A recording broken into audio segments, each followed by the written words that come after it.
la producción de oro en el universo, y más específicamente es cómo se producen elementos pesados en el universo, y en particularmente cómo relacionar esa observación con fenómenos que podemos observar. Y la primera observación que tuvo lugar relacionada con esta producción fue la observación de luz proveniente de la colisión de dos estrellas de neutrones. Esta luz en sí fue algo ya en sí bastante importante, porque fue la primera vez que se observó un fenómeno astrofísico que evolucionara de manera tan rápida. En sí constituía un nuevo fenómeno astrofísico que en una escala de tiempos de una semana pasó de tener un brillo, como ya se ha dicho, del orden de 1000 novas, a básicamente desaparecer. Más importante en sí es el hecho de que las predicciones coinciden con el hecho de que se producen elementos pesados. Cuando uno habla de la producción de oro y de elementos pesados, uno piensa en los antiguos alquimistas que utilizaban procesos químicos para la producción de oro. Sin embargo, en su aspecto moderno, eso es el objetivo de la astrofísica nuclear, que estudia los procesos nucleares que son responsables de la producción de energía en el universo y de la síntesis de elementos.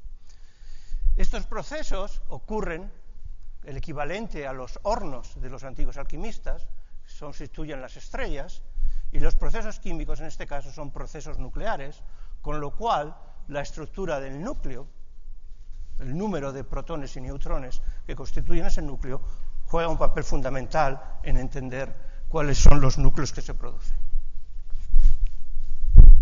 Déjame a ver si puedo quitar.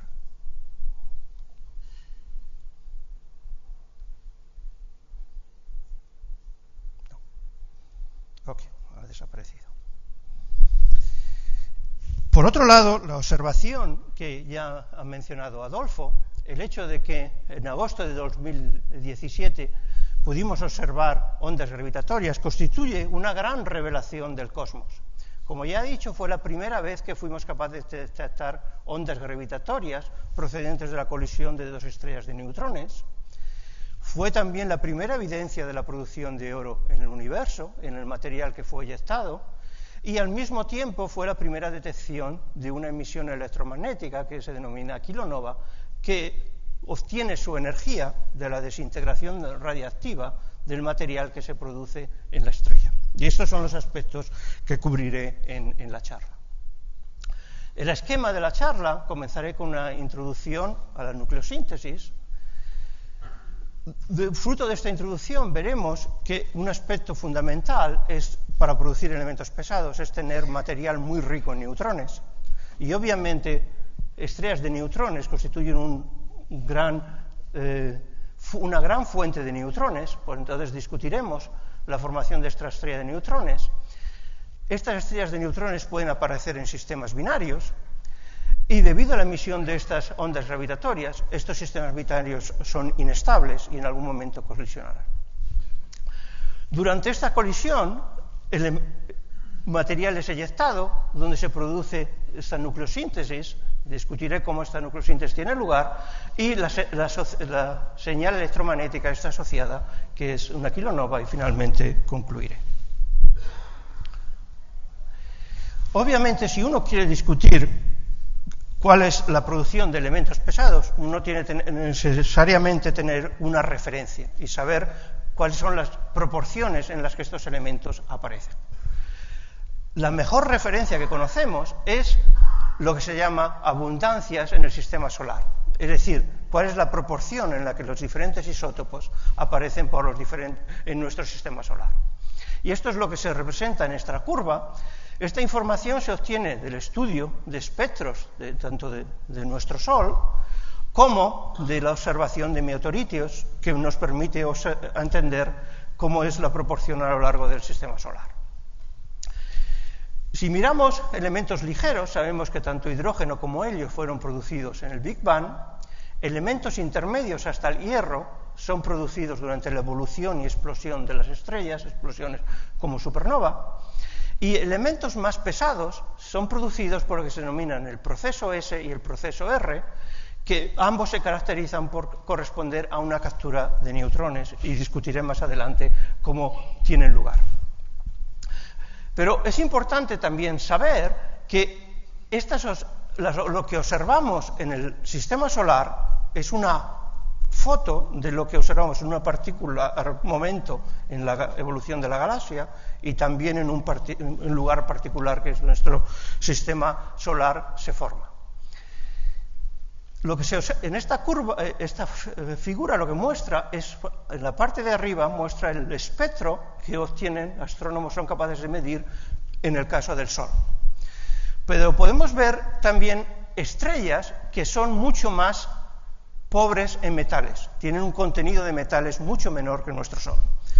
Desde el punto de vista astronómico, esto se caracteriza con esta cantidad que se denomina metalicidad, y un factor del orden -4, quiere decir que tienen 10 a la -4 veces menos metales que nuestro Sol. Y uno observa que en este caso el contenido de metales es mucho más pequeño. Podemos ir incluso a estrellas que tienen un contenido de metales mucho más pequeños, y básicamente nuestro límite observacional al momento es del orden de 10 a la -5 en metalicidad. Lo importante en este caso es que conforme disminuye la metalicidad, pensamos que son estrellas mucho más viejas. Y en particular, estas estrellas actualmente se supone que son las estrellas más viejas que existen actualmente en nuestra galaxia. De esta manera podemos entender cómo la nucleosíntesis procede como función del tiempo en la galaxia. Y cualitativamente esto es lo que se muestra en esta figura. La figura que he mostrado anteriormente correspondería a este panel, que correspondería a estrellas como nuestro Sol, que tiene una metalicidad 0, por definición. Estrellas que se formaron justamente del Big Bang contienen solamente hidrógeno y helio. Las estrellas más viejas que conocemos en nuestra galaxia básicamente contienen solamente hierro, y lo que es importante desde el punto de vista de esta charla es que ligeramente después de la formación de estas estrellas más viejas se produce la formación de estrellas que ya contienen elementos pesados, en particular elementos producidos por el proceso R. Esto nos quiere decir que cualquier proceso que produzca esta nucleosíntesis ocurre ya desde épocas muy tempranas en la galaxia. En particular, espera que estas colisiones de estrellas de neutrones ocurran desde momentos muy tempranos en la galaxia. Uno puede también estudiar este proceso de nucleosíntesis desde un punto de vista de física nuclear, y en este caso, de una manera equivalente a la tabla periódica, uno puede mirar en la que se llama la tabla de núcleos, en la que cada núcleo corresponde a una casilla en esta tabla, donde uno representa el número de protones versus el número de neutrones. Núcleos estables son los que aparecen aquí como casillas en negro, y todos los demás son núcleos que no son estables, pero que se han producido en el laboratorio. Y finalmente estas zonas verdes son núcleos que esperamos que existan, pero que no han sido todavía producidos en el laboratorio de manera experimental. Lo que muestra también aquí es los procesos que son responsables de la producción de núcleos hasta el hierro en las estrellas. Básicamente operan en esta zona de aquí, son reacciones de fusión que producen elementos hasta el hierro. Y elementos más pesados son los que se producen por dos procesos de capturas de neutrones. Básicamente corresponden a una secuencia donde se capturan neutrones y en algún momento dado tiene lugar una desintegración beta que en esta tabla procede de acuerdo a esta diagonal que se muestra aquí en la flecha. Y uno puede distinguir, dependiendo de la densidad de neutrones en el escenario astrofísico, dos procesos, el denominado S, que corresponde a slow, lento en inglés, y el proceso R, por rapid o rápido en este. Como ya he dicho, este corresponde a unas grandes altas densidades de neutrones, y ambos consisten en una captura de neutrones y una desintegración beta. Uno de los mayores desafíos que tenemos ahora mismo desde el punto de vista de física nuclear en el estudio del proceso R es el hecho de que involucran núcleos tan ricos en neutrones que de momento no conocemos sus propiedades desde el punto de vista experimental. Y son estos núcleos que aparecen aquí el momento en verde. En las próximas transparencias les voy a mostrar esquemáticamente cómo tienen lugar ambos procesos. Por ejemplo, el proceso S se caracteriza por tener una densidad muy baja de neutrones. Imaginemos que comenzamos con este núcleo, que he elegido de manera arbitraria, cobre 65, y capturamos un neutrones. Los núcleos que se muestran aquí, que están etiquetados, son núcleos que son estables, y siempre que hay estos son núcleos que son inestables. Inestables quiere decir que desintegran por desintegración beta. Si capturamos un neutrón en el cobre 65, producirá un núcleo inestable, y en el caso del proceso S, la densidad de neutrones es tan baja que este núcleo se desintegra y decae por la desintegración beta. Este núcleo vuelve a capturar un neutrón, y de esta manera vamos produciendo una serie de núcleos que el proceso va operando de esta manera mientras sucesivas capturas de neutrones y desintegraciones beta. Es importante tener en cuenta la existencia de una capa, lo que se llama una capa cerrada, alrededor del número de neutrones 50. Esto corresponde a núcleos con una gran estabilidad. Es equivalente a los gases nobles en el caso de la física atómica. Y siempre que se producen estos núcleos, la materia tiende a acumularse en esas zonas. Y es por los que aparecen picos, que como veremos más adelante, en las abundancias solares. Al final del proceso S, uno lo que ha sido capaz es de producir todos estos núcleos que aparecen aquí. Y uno observa la aparición de gaps, por ejemplo, germanio 76 no puede producirse, porque el núcleo que aparece entre medias es inestable frente a desintegraciones beta, y por lo tanto una captura de neutrones está suprimida. Es por esta la razón por la que creemos que debe haber un segundo proceso que es responsable de la producción de estos núcleos que no son capaces de ser producidos por el proceso S. Y este proceso es el que se denomina proceso R. Estos serían los núcleos que pueden ser producidos por el proceso S. Ahora, si consideramos el proceso R, la principal diferencia es que ahora tenemos una densidad de neutrones mucho más alta. Consecuentemente, somos capaces de producir varias capturas de neutrones antes de que el núcleo producido decaiga por desintegración beta. ¿Cómo de lejos podemos ir? Depende de las particularidades, condiciones astrofísicas, pero generalmente podemos ir a núcleos muy ricos en neutrones, y esa es una de los desafíos, porque muchos de estos núcleos no conocemos sus propiedades experimentales, y finalmente el núcleo decae, y de esta manera seguimos produciendo. Como ya he dicho, la presencia de una capa cerrada de neutrones significa que aquí la captura de neutrones está suprimida y el material tiende a acumularse en esta zona.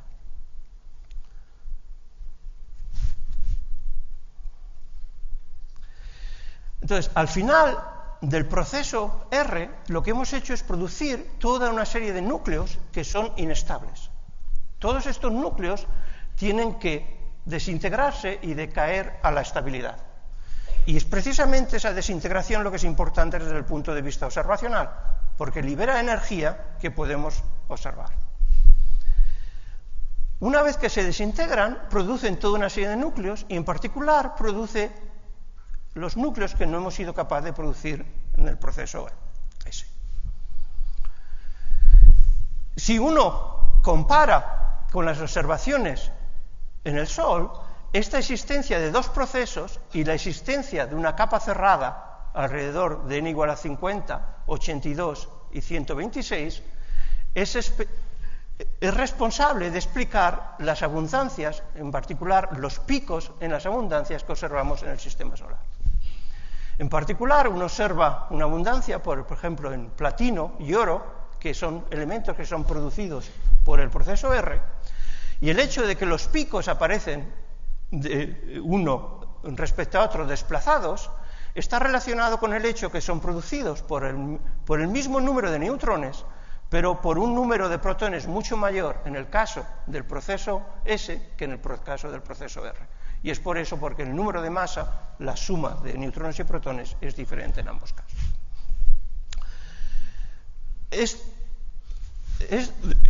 Lo que he explicado constituye nuestro entendimiento básico de cómo estos procesos ocurren, y en particular de cómo el proceso R ocurre.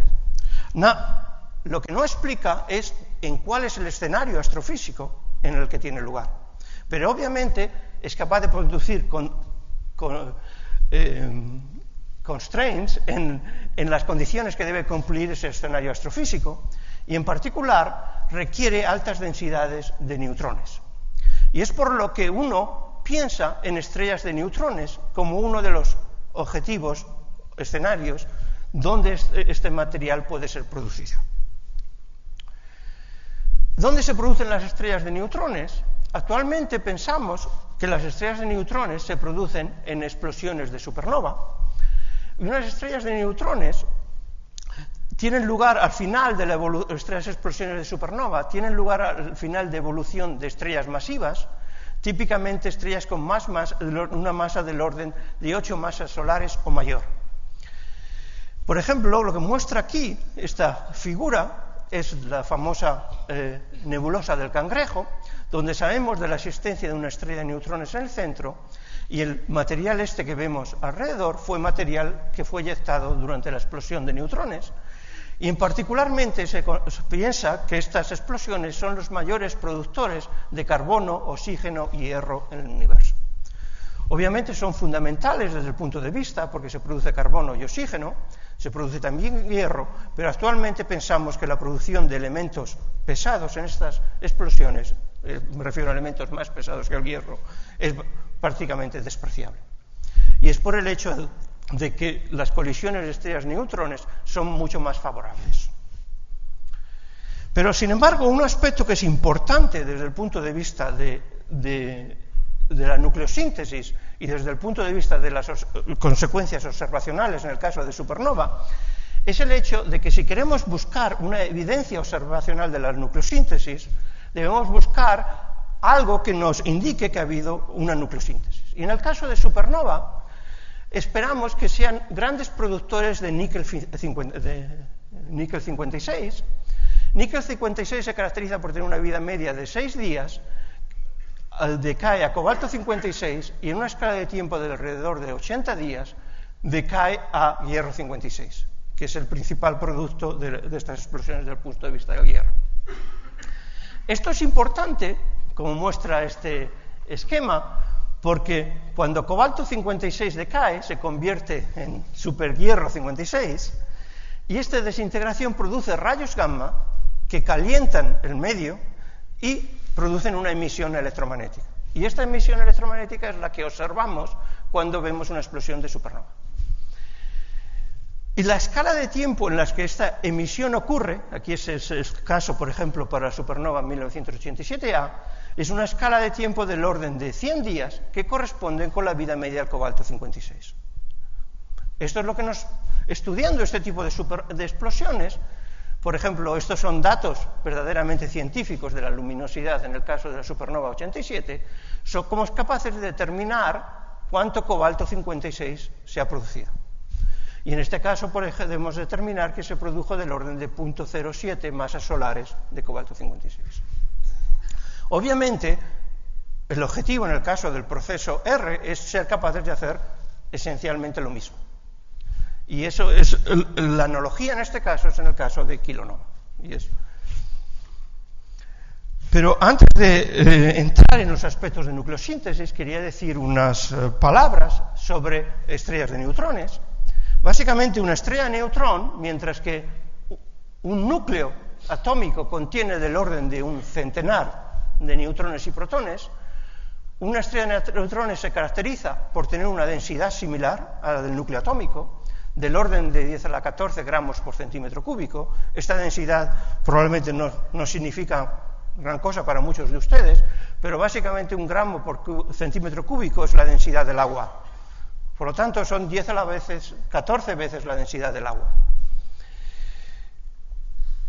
Y contiene del orden de 10 a la 58 neutrones. Es un núcleo de escala macroscópica. Su masa y esto es lo que se muestra en este gráfico, la masa de las estrellas de neutrones oscila entre masas de una masa solar a una masa máxima, no quiere decir que la masa máxima sea 2 masas solares, sino la máxima masa que hemos observado es del orden de 2 masas solares. En este caso no sabemos, como ya he dicho, cuál es la masa máxima de las estrellas de neutrones. Sin embargo, observaciones muestran que un límite máximo de las estrellas que mayor masa hemos observado es alrededor de 2 masas solares. Por otro lado, sabemos que los agujeros negros de masa más baja que hemos observado son de alrededor de 5 masas solares. Se habla de la existencia de un gap entre las estrellas de neutrones y los agujeros negros, y no sabemos cuál es la extensión de este gap, y es uno de los objetivos de la detección de ondas gravitatorias, determinar cuál es la máxima masa de una estrella de neutrón.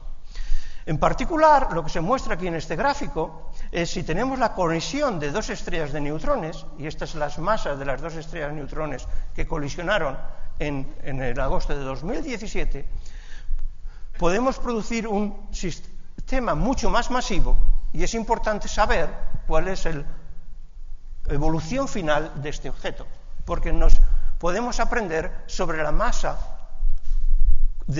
máxima de una estrella de neutrones. Por otro lado, podemos aprender sobre el radio de la estrella de neutrones, y en el caso de la detección de ondas gravitatorias en el agosto del 2017, fuimos capaces de determinar cuál fue el radio de la estrella. Y esto es importante porque nos permite entender cuál es la densidad en las zonas internas de la estrella y determinar cuál es su composición. ¿Es un quark-gluon plasma? ¿Son los grados de libertad nucleónicos suficientes? Son cuestiones fundamentales en este campo. ¿Cómo sabemos de la existencia de estrellas de neutrones? Básicamente, la evidencia observacional de la existencia de neutrones es el hecho de que tenemos lo que se denomina pulsars.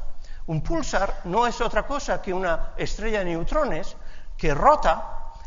El eje de rotación en general no tiene por qué estar asociado con el eje del campo magnético, porque en general están caracterizadas por tener altos campos magnéticos, y consecuentemente, debido a la rotación y a la presencia de altos campos magnéticos, producen una emisión de radiación que produce un haz de radiaciones que es emitido en la dirección polar. Y conforme este haz de radiación apunta hacia nosotros, somos capaces de ver pulsos de radiación que ocurren con una gran frecuencia muy determinada. Estos pulsos de radiación fueron detectados por la primera vez en 1967 por Jocelyn Bell y Anthony Hopkins. Jocelyn Bell estaba haciendo en ese momento su doctorado, y probablemente por esa razón no se consideró que era suficientemente importante, y el premio Nobel se concedió solamente a Anthony Hopkins en 1974 por la primera observación de un pulsar. Desde el punto de vista de la charla, lo más interesante no es cuando tenemos un pulsar aislado, sino cuando tenemos un sistema binario de 2 estrellas de neutrones. Y el primer caso que se detectó fue el que se denomina el sistema binario de Russell Halse y Joseph Taylor, que fue detectado en 1974. Y una de las consecuencias por las que este es importante es porque la teoría de relatividad general predice que durante la evolución de este sistema se emitirán ondas gravitatorias que producirán un decaimiento del periodo del sistema binario, y consecuente, como función del tiempo, las estrellas se aproximarán y finalmente colisionarán. En este caso se espera que sea dentro de una escala de tiempo del orden de 1.000 millones de años, como veremos más adelante. Quería poner una introducción básica a la relatividad general. La relatividad general es la teoría que describe el comportamiento de objetos en campos gravitatorios, y una de sus predicciones es que cuando tenemos una masa grande, por ejemplo en este caso la masa del Sol, el Sol es capaz de distorsionar el espacio-tiempo de tal manera que objetos de masa pequeña, y en este caso relativamente la masa de la Tierra o de los planetas es pequeña con respecto a la masa del Sol, básicamente se mueven en este espacio-tiempo de tal manera que la trayectoria que siguen corresponde a una geodésica, que es la trayectoria más corta, que corresponde a una órbita kepleriana en este espacio-tiempo. Esta sería la situación siempre que tenemos un objeto que se mueve a velocidades muy pequeñas, donde uno puede considerar un espacio-tiempo estático. Sin embargo, cuando uno habla de dos estrellas de neutrones, y particularmente dos estrellas de neutrones que están muy próximas a las colisiones, se mueven a velocidades muy grandes, velocidades próximas a la velocidad de la luz, y en este caso, la perturbación del espacio-tiempo debido a ese movimiento se tiene que transmitir también a la velocidad de la luz, que es comparable a la velocidad de las estrellas. En este caso tenemos la emisión de ondas gravitatorias, que es una onda de espacio-tiempo, que es lo que se conoce como una onda gravitatoria, que de alguna manera es análoga a las ondas que uno es capaz de producir en el agua, donde hay unas perturbaciones en la superficie del agua, y en este caso tenemos perturbaciones en el espacio-tiempo. La existencia de estas ondas, como ya he dicho, fue demostrada por primera vez en el caso del sistema binario Hulse-Taylor, y es por eso por lo que el premio Nobel no se pudo otorgar hasta 1993, porque las perturbaciones en ese caso son tan pequeñas que es necesario medir por una escala de tiempos muy grandes para tener la precisión suficiente. Esto es uno de los últimos trabajos realizados en la medida de la variación del periodo en el caso del sistema de Hulse-Taylor. Básicamente, el periodo decrece del orden de 67 nanosegundos cada órbita, y tiene un periodo de 7 horas. Y somos capaces de determinar este decrecimiento del periodo, y lo más importante es que está completamente de acuerdo, la línea corresponde a las predicciones de la relatividad general, los puntos son observaciones con barras de error mucho más pequeñas que el tamaño del punto, y está perfectamente de acuerdo con las predicciones de la relatividad general.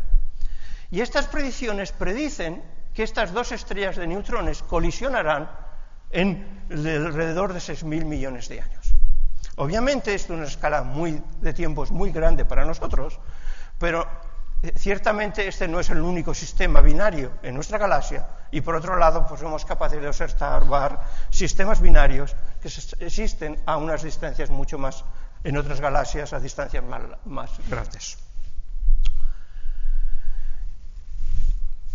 Esta es básicamente la única fórmula que tengo en la charla, y básicamente lo importante es que conforme las estrellas se acercan unas a otras, uno espera producir una onda gravitatoria que uno puede caracterizar por esta función sinusoidal, que se caracteriza por una frecuencia y una fase. La frecuencia corresponde a 2 veces la frecuencia orbital de la estrella, y básicamente el hecho de que haya una razón de un factor 2 corresponde al hecho de que, desde el punto de vista gravitatorio, si las dos estrellas están en esta posición o en esta posición, son indistinguibles, con lo cual tenemos un factor 2 en la razón de las frecuencias. Desde el punto de vista de las observaciones, y cuando las dos estrellas están a una gran distancia de separación, la razón del crecimiento de la frecuencia crece conforme las estrellas se acercan unas a otras, y la razón de crecimiento está gobernada por un factor donde tiene constantes fundamentales y aparece una masa que se denomina la masa de chirrido o de chirp, que es una combinación de las dos masas de las estrellas de neutrones. Básicamente es una cantidad que podemos observar directamente de la emisión de esas ondas gravitatorias. Este sería el comportamiento a grandes distancias, y cuando las dos estrellas empiezan a estar muy próximas una de la otra, básicamente cuando la distancia de las dos estrellas es comparable al tamaño de las estrellas, como ya he dicho anteriormente, el tamaño de la estrella de neutrones es del orden de 10 kilómetros, las fuerzas de marea entre las dos estrellas producen distorsiones.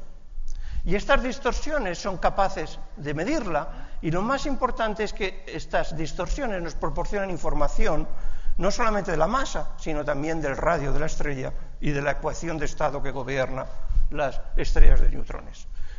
Por lo tanto, mirando estas ondas gravitatorias a distancias cercanas, uno somos capaces de predecir la estructura de las estrellas de neutrones. Yéndonos a los aspectos de nucleosíntesis, obviamente uno lo que necesita discutir es la emisión de ondas gravitatorias, y quería mostrar una figura de una simulación de un colega que ahora mismo está en el GSI. Lo que esta simulación muestra es una simulación de la colisión de dos estrellas de neutrones. Estos son los circos azules que muestran aquí. El color corresponde a la temperatura, con lo cual inicialmente las estrellas están separadas, son bastante frías porque son estrellas que han evolucionado durante mucho tiempo, pero como veremos, conforme se acercan, se produce la eyección de material y obviamente las estrellas se calientan.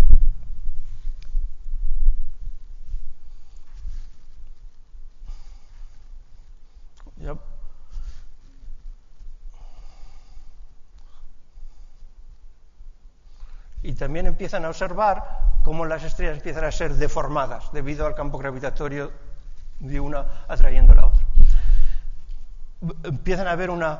Estrellas empiezan a tocar una con otra, de manera que se produce una eyección de material.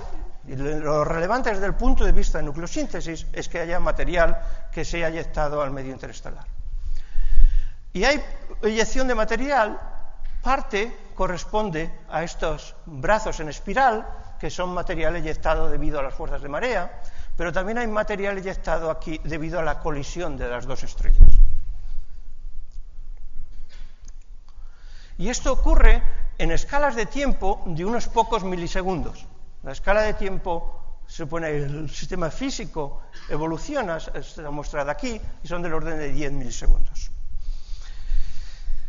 Justamente después de la colisión, lo que se forma es un objeto central muy denso, que rota a grandes velocidades, y dependiendo de la materia que contiene, este objeto puede ser estable a largos tiempos o puede colapsar formando un agujero negro.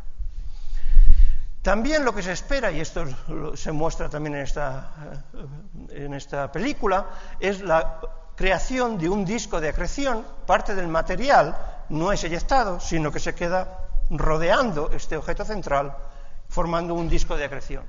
Y en unas escalas de tiempo mucho más largas, parte de ese material, o la mayor parte de ese disco de acreción, es eyectado también, contribuyendo a la nucleosíntesis.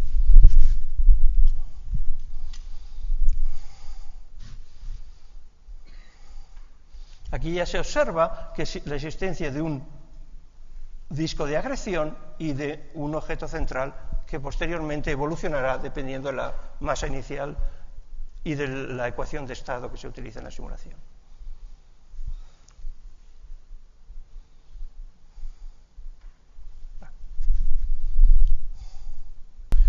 Básicamente, lo que la película muestra es que hay dos fuentes para la eyección de material. Una fuente que es una escala dinámica, básicamente es debido a la dinámica de la colisión, que ocurre en una escala de milisegundos que produce una eyección de material. Y en escalas mucho más largas de tiempo, escalas que pueden llegar hasta el orden de varios segundos, se produce una emisión del disco de acreción. Simulaciones predicen que esta época posterior emite del orden de factor 10 más masa que la época inicial. Obviamente, las propiedades de la materia que se eyecta depende del objeto central que se forma, como discutiré en la próxima transparencia, sea una estrella de neutrones o un agujero negro. Y la razón por la que esto ocurre es porque, debido a las altas temperaturas que se forman en este objeto, temperaturas que pueden llegar al orden de varios billones de Kelvin, o en unidades nucleares del orden de 10 o 50 MeV, uno puede producir gran cantidades de neutrinos, y esto juega un papel fundamental en la nucleosíntesis. Lo que quiero mostrarles ahora es una película de cómo procede la nucleosíntesis en la materia que se eyecta. Como ya he dicho, inicialmente la materia es a altas temperaturas. Por ejemplo, en este caso tenemos temperaturas que pueden ser varios millones de Kelvin y miles de millones de Kelvin, y altas densidades. En este caso lo que se muestra es la densidad de neutrones, que puede llegar del orden de 10 a la 30 neutrones por centímetro cúbico. Lo que se muestra en esta película es las abundancias relativas con función del tiempo en una tabla de masas, donde se muestra el número de neutrones versus el número de protones, y lo que muestra aquí son las abundancias isotópicas en un momento particular, y los puntos son las abundancias que observamos en el sistema solar, que es de alguna manera lo que nos gustaría reproducir al final de la simulación. Y aquí muestra el tiempo en unidades físicas, cómo evoluciona. Lo que he mostrado esquemáticamente con estas capturas de neutrones y beta decays es lo que se muestra aquí en la película. Vemos que en unas escalas de tiempo muy rápidas, material es capaz de moverse desde el orden de masa del orden de 120 y producir núcleos muy pesados.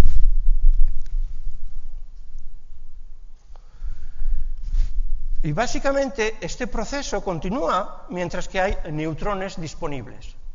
Y una medida del número de neutrones disponibles es la cantidad que se muestra aquí. Por ejemplo, en este momento, cada núcleo puede capturar del orden de 400 neutrones.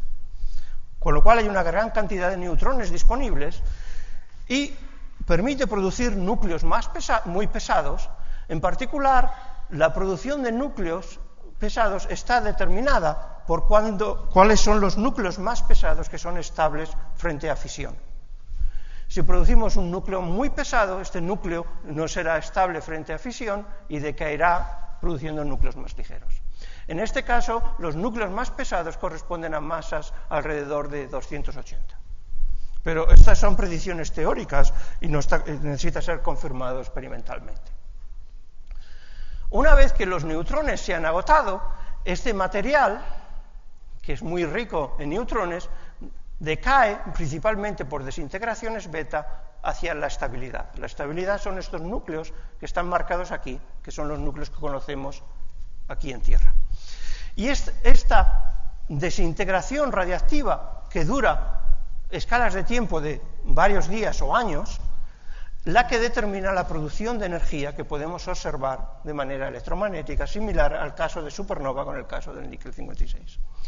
Sin embargo, hay una diferencia que es fundamental a la hora de interpretar las observaciones, y es, mientras que en el caso de supernova principalmente producíamos níquel 56, con níquel 56 junto con el decay a cobalto 56 tiene una vida media de 80 días, con lo cual las escalas de tiempo por las supernovas son del orden de 80 días, aquí lo que producimos es una distribución muy amplia de núcleos, con todos decayendo al mismo tiempo.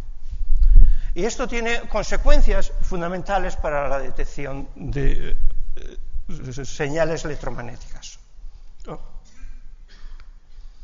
Déjenme, la paso a la película atrás y la dejo terminar.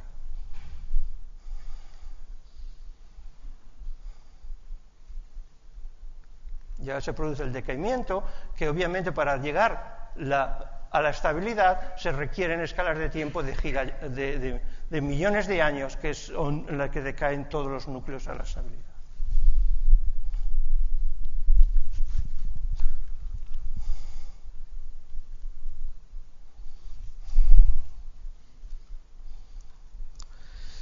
Como ya he comentado antes, el objeto central juega un aspecto fundamental. Por ejemplo, imaginemos que producimos una estrella de neutrones. Si producimos una estrella de neutrones, esta estrella de neutrones será muy caliente, inicialmente.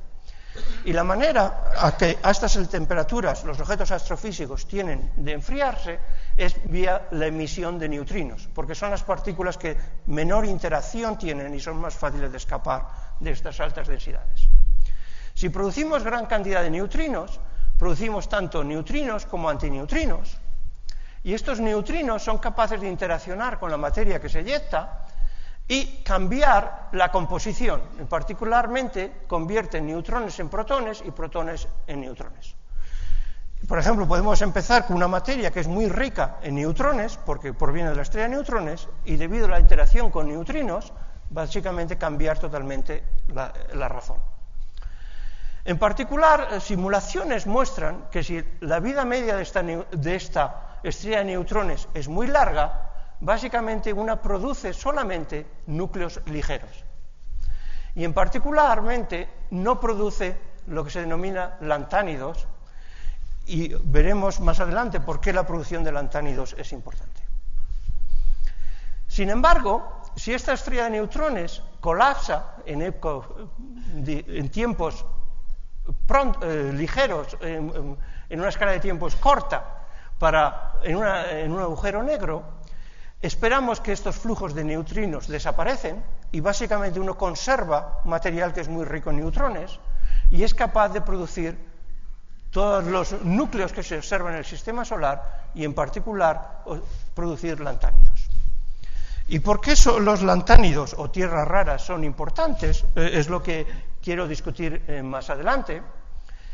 Si uno quiere modelizar esta curva de luz que se produce en la supernova, en la kilonova, uno tiene que considerar la energía que se produce por la desintegración de los productos producidos por el proceso R. Debido al hecho de que uno produce una gran distribución de núcleos, lo que uno observa es que la energía que se produce no sigue una ley exponencial, sino sigue una ley de potencias. Y esto, por ejemplo, es lo que también se observa en los reactores nucleares, en las centrales nucleares. Por ejemplo, esto es lo que se observa en el caso de níquel 56 y esto es lo que se observa en el caso del proceso R.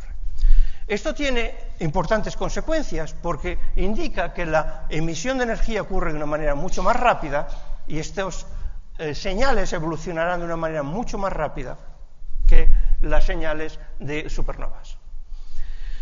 La señal depende de la cantidad de energía producida, cuánta energía produce este material, depende de la eficiencia con que esta energía es absorbida por el material y depende también de la opacidad del gas, es decir, cuál es la probabilidad con que los fotones que son producidos son reabsorbidos y reemitidos por el gas. Y esto es lo que depende de la composición y de la presencia de tierras raras. Y esto es un aspecto que es importante desde el punto de vista de la interpretación de las observaciones. Y es lo que quiero discutir en esta figura. Imagínense que uno tiene material que se ha eyectado. Inicialmente este material es muy caliente y es muy opaco a la presencia de fotones. Es decir, los fotones tienen una gran probabilidad de interaccionar con este material. Conforme evoluciona el tiempo, la temperatura del material disminuye y la densidad decrece.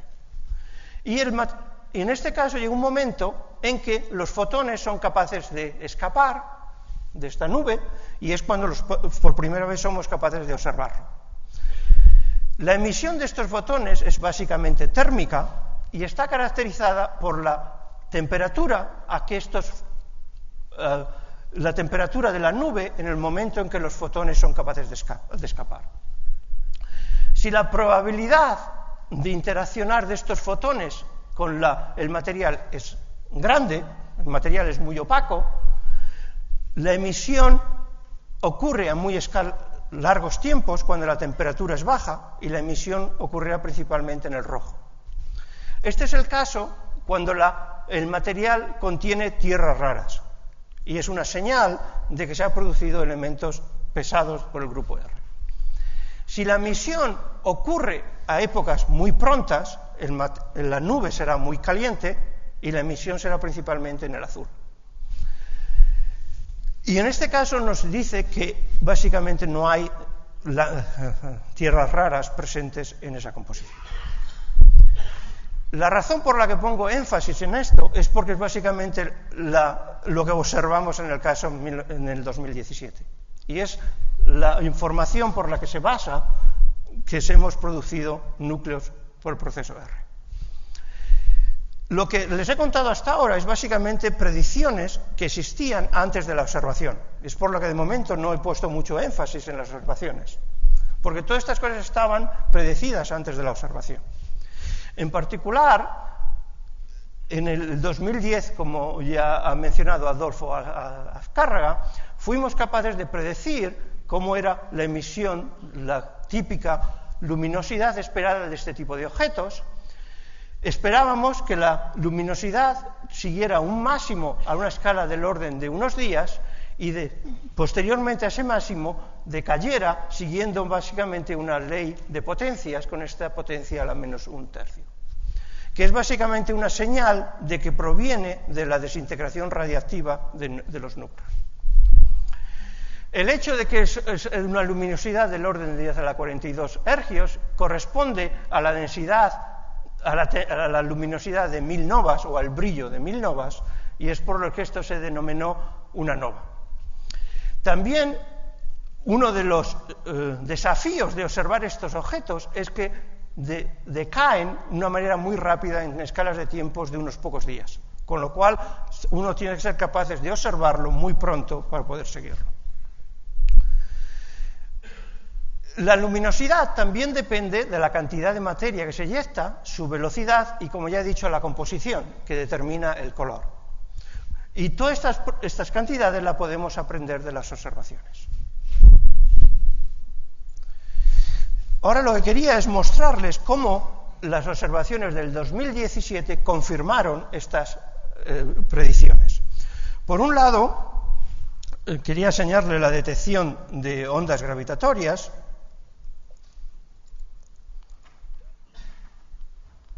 Lo que esta película muestra es la onda gravitatoria para la detección de agosto del 2017, comparadas con previas detecciones correspondientes a las colisiones de agujeros negros. Agujeros negros se caracterizan por una mayor amplitud de la onda y por tener una duración mucho más breve. En el caso de las ondas gravitatorias de estrellas neutrones, tiene una amplitud mucho más pequeña, pero tiene una duración mucho más larga. Y en este caso particular, fuimos capaces de detectar del orden de varios centenares de órbitas. Comparen la duración, y esto llega hasta una escala de tiempo del orden de 50 segundos.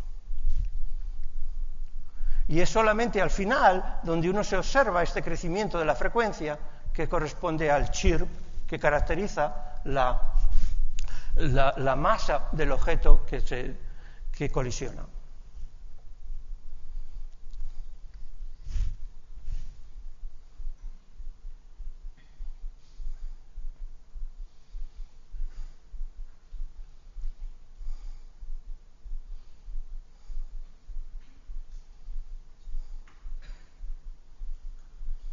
Pueden ya ver un ligero aumento de la amplitud y al final verán un incremento mucho más rápido. Y ese es el chirp.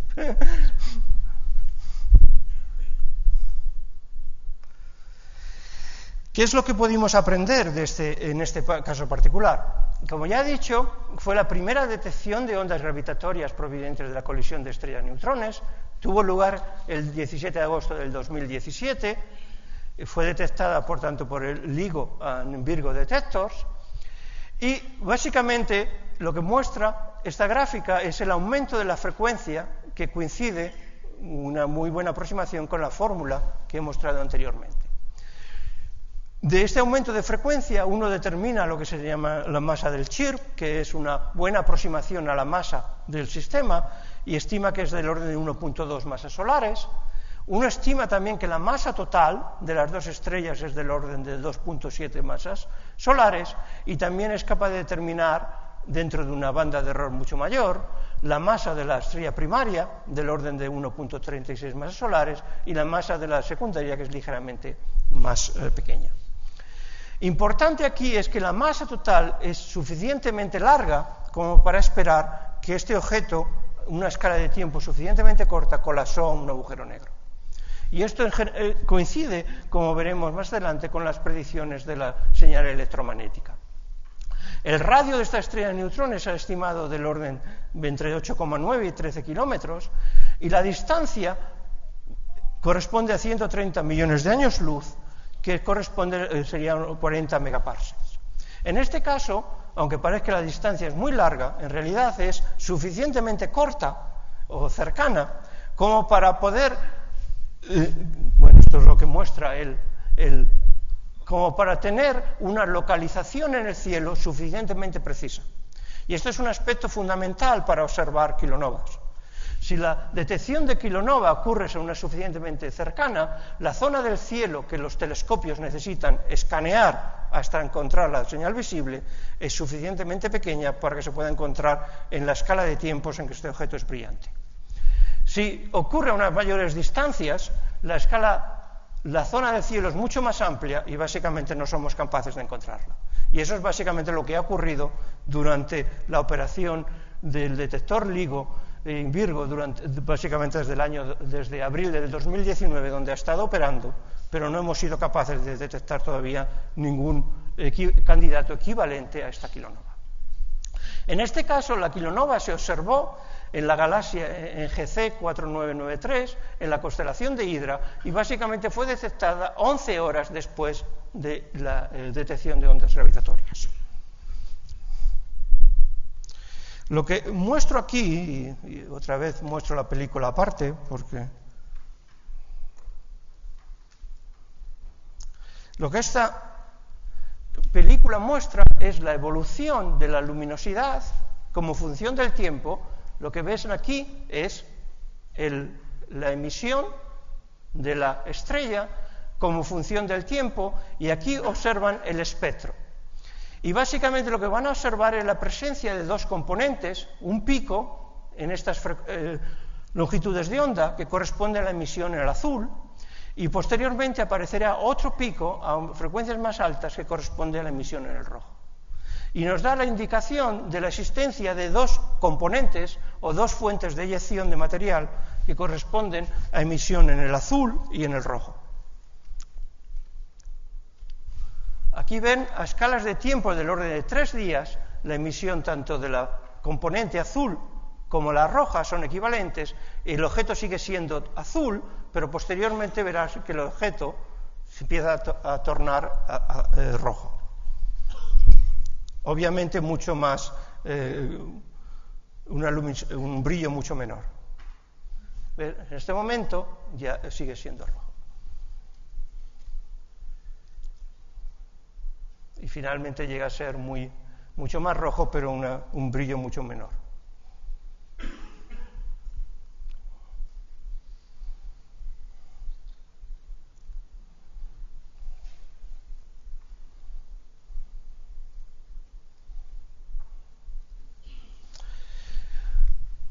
Y esto es lo que se muestra en esta curva de luz esquemática, donde muestra el brillo como función del tiempo, en unidades del brillo solar, y ven como inicialmente era azul en la época en la que era más brillante, y posteriormente pasó su evolución al rojo.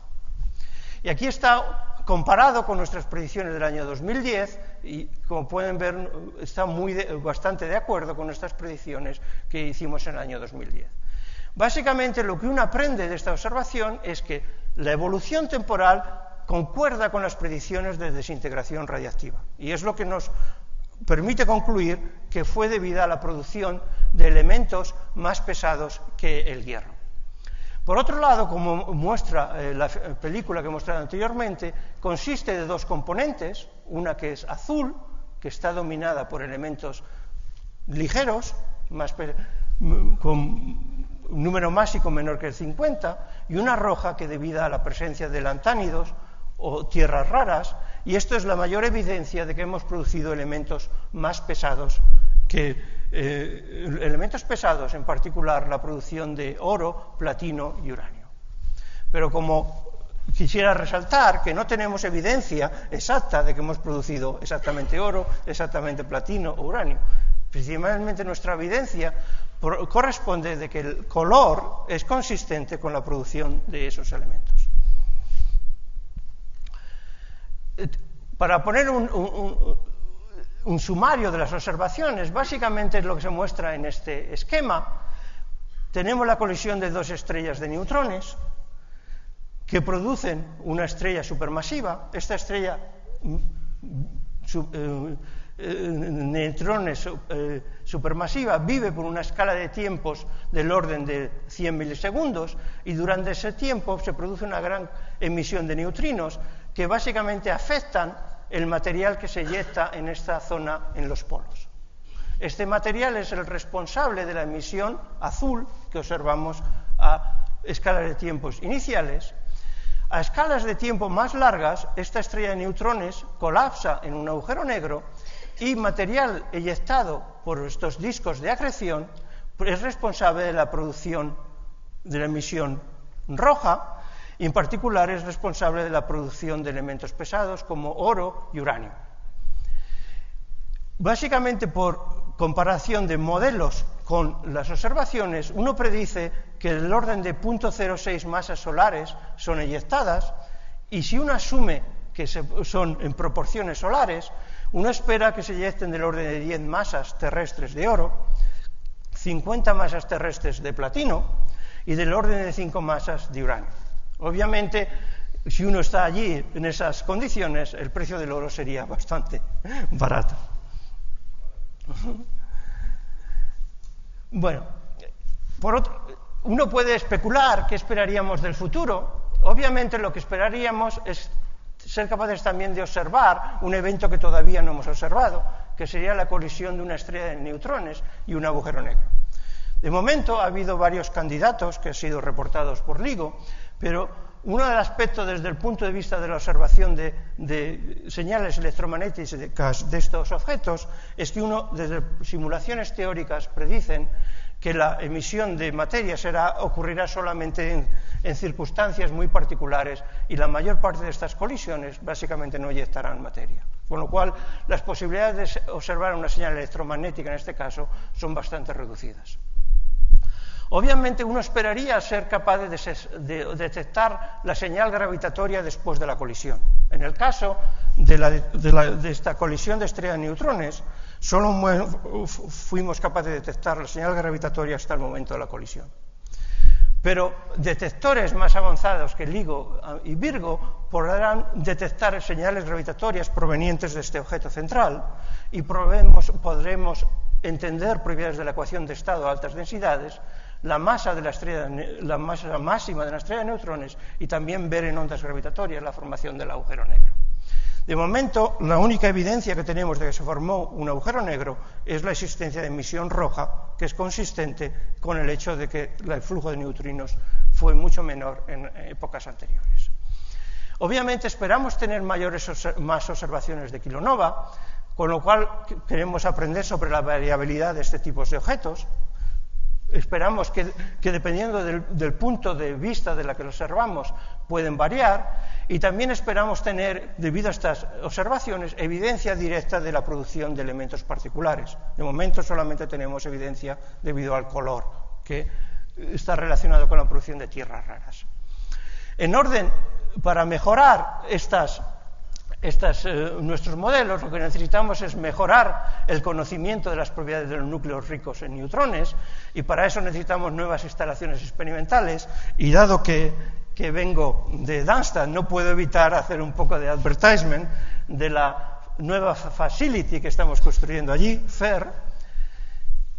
Esta es donde vengo yo, Darmstadt, está situado ligeramente al sur de Frankfurt, a unos 20 kilómetros de Frankfurt, y en el campus de la actual facility de que se denomina GSI, el Centro para Colisión de Iones Pesados, se está construyendo una nueva instalación que sería un factor 3 más grande que la instalación actual, y esta es una foto de mayo del 2017 cuando está procediendo a la construcción.